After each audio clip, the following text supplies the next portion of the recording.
1977 രൂപം കൊണ്ട വാഗബോൺസ് എന്ന ക്ലബ് കരുത്തോടെ മുൻപോട്ട് മികവിന്റെ നിറവിൽ പോകുമ്പോഴാണ് 1983 കപിൽ ദേവ് എന്ന ഇതിഹാസത്തിന്റെ നിറവിൽ ഇന്ത്യക്ക് ആദ്യമായി വേൾഡ് കപ്പ് നേടിക്കൊടുത്തത്.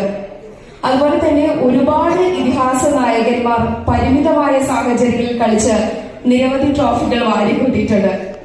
ഈ ഒരു വാഗബോൺസ് ക്ലബ് നല്ല രീതിയിൽ 39 വർഷത്തിന്റെ നിറവിൽ നിൽക്കുകയാണ്.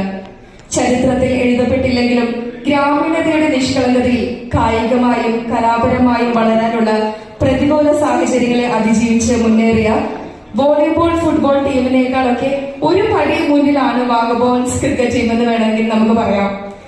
തീർച്ചയായിട്ടും വരും തലമുറകൾക്ക് വിവിധ കായിക മേഖലകളിൽ പ്രോത്സാഹനമായും ഊർജമായും നൽകുവാനായി സാധ്യമാകട്ടെ എന്ന് പ്രതീക്ഷിച്ചുകൊണ്ട് വാഗബോൺസ് ക്ലബിന്റെ 39ാം വാർഷികാഘോഷം ഗംഭീരമാക്കാൻ ഇവിടെ എത്തിച്ചേർന്നിരിക്കുന്ന ഏവരുടെയും ഒരു പ്രോത്സാഹനം വേണമെന്ന് അഭ്യർത്ഥിച്ചുകൊണ്ട് ഇവിടെ നമ്മുടെ ക്ഷണം സ്വീകരിച്ചെത്തിയ എല്ലാവരെയും ഒരിക്കൽ കൂടി സ്വാഗതം ചെയ്തുകൊണ്ട് നമ്മൾ ഒഫീഷ്യലി നമ്മുടെ പ്രോഗ്രാം സ്റ്റാർട്ട് ചെയ്യാണ്.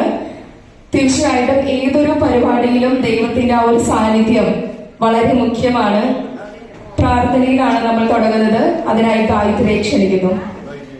170 പരം സിനിമകളിൽ നിന്നായി 500ഓളം ഗാനങ്ങൾ രചിച്ചിട്ടുണ്ട്. ശരിക്കും പറഞ്ഞു കഴിഞ്ഞാൽ ഈ ക്ലാസ്മേറ്റ്സ് സിനിമ പോലുള്ള അതിന്റെ ഏറ്റവും ഹിറ്റ് ആയിട്ടുള്ള ഒരു പാട്ടുണ്ട്.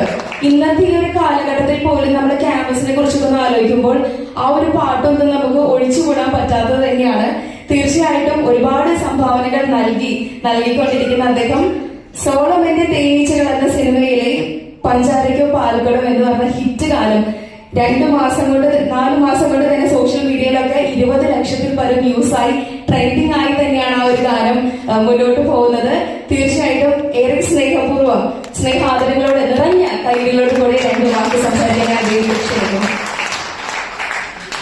പറയുന്നത് മലയാളികൾക്ക് സുപരിചിതമായിട്ടുള്ള ഒരു പേരല്ല. ലോകമെമ്പാടുമുള്ള മലയാളികളിൽ സ്വർണം എന്ന് പറയുമ്പോൾ അല്ലെങ്കിൽ ആ ഒരു മേഖല എന്ന് പറയുമ്പോൾ നമ്മുടെയൊക്കെ ആദ്യമായി വരുന്നത് തന്നെ ജോസ് ആലുക്കാസ് തന്നെയാണ്. അദ്ദേഹം ഇപ്പൊ പറഞ്ഞ പോലെ തന്നെ നല്ല പ്രവർത്തനങ്ങൾക്കാണെങ്കിലും അതുപോലെ തന്നെ സ്പോർട്സിന്റെ കാര്യത്തിലൊക്കെ ആണെങ്കിലും ഏറ്റവും അധികം മുന്നിൽ നിൽക്കുന്ന ഒരു സാറാണ്. തീർച്ചയായിട്ടും ജോസ് ആലുക്കാസിനെ പോലെ 58ഓളം ഷോറൂമുകൾ ഇപ്പൊ നിലവിലുണ്ട്. തീർച്ചയായിട്ടും വളരെ സക്സസ്ഫുള്ളി റൺ ചെയ്യുന്ന ജനഹൃദയങ്ങൾ ഏറ്റെടുത്ത ഒരു ബ്രാൻഡ് എന്ന് തന്നെ പറയാം. നമുക്ക് ഒരുപാട് സന്തോഷമുണ്ട് സാറോട് എത്തിച്ചേർന്നതിൽ. നിറഞ്ഞ കൈകളോട് കൂടി തന്നെ 2 വാക്ക് സംസാരിക്കാൻ ക്ഷണിക്കുന്നു.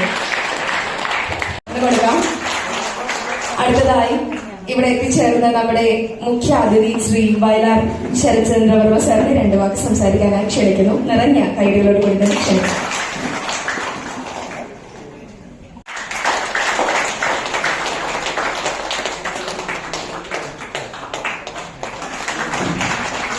പൊന്നാട അണിയിക്കുവാൻ നമ്മുടെ മുഖ്യ അതിഥി ശ്രീ വയലാർ ശരത്ചന്ദ്രവർമ്മ സാറിനെ ക്ഷണിക്കുന്നു.